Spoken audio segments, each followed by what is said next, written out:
Hello everyone. I hope you all might be doing good at your home. In the previous class of geography in chapter 3rd, motions of the earth, we have learned about rotation of the earth, effects of the earth's rotation and the circle of illumination. Today we are going to learn about revolution, effects of revolution, varying lengths of day and nights, summer solstice and winter solstice, etc. So let's begin. Revolution. While the earth spins on its axis, it also goes around the sun. This movement of the earth around the sun is called revolution. The earth takes 365 days, 5 hours and 48 minutes and 56 seconds. That is about 365 and a quarter day to complete one revolution around the sun. The time taken by the earth to go round the sun once is called a year. Thus, revolution is also called the annual motions of the earth.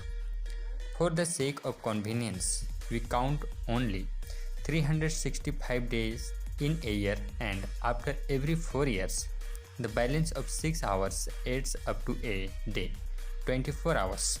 This extra day is added to the month of February.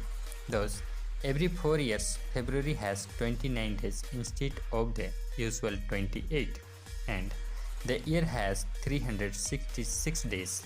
Such a year is called a leap year. The path it takes around the sun is known as the orbit. The Earth's orbit is elliptical, that is shaped roughly like an egg. The distance between the Earth and the Sun varies from a minimum of roughly 147 million km in early January, called the perihelion, to a maximum of roughly 152 million km in early July, called the aphelion. The average distance of the Earth from the Sun is roughly 150 million km. The plane in which the Earth goes around the Sun is called the ecliptics. Effects of revolution. The effects of revolution are: A. Variation in length of days and night. B. Vertical and slanting rays of the Sun. C. Occurrence of seasons. Varying lengths of day and night.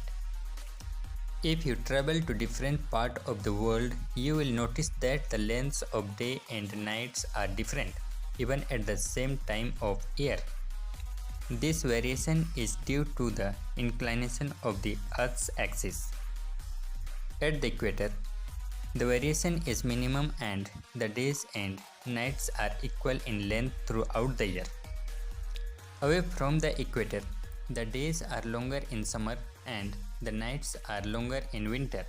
At the poles, the variation is maximum. There is continuous daylight for 6 months during summer and continuous darkness for 6 months during winter. The phenomenon of seasons.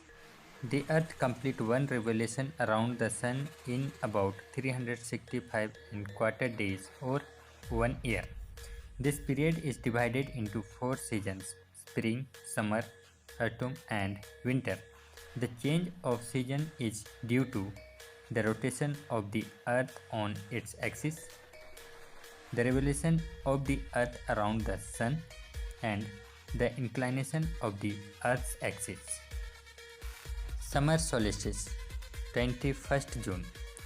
As the Earth's axis is tilted on 21st June, the direct rays of Sun fall on the Tropic of Cancer, that is 23.5 degree north. This is the northernmost point that the vertical rays of the Sun can reach. In the northern hemisphere, it is the longest day of the year. It is called the summer solstice. Winter solstice, 22nd December. Similarly, on 22nd December, rays of the sun falls directly on Tropic of Capricorn, that is 23.5 degree south. as the South Pole is inclined towards the Sun.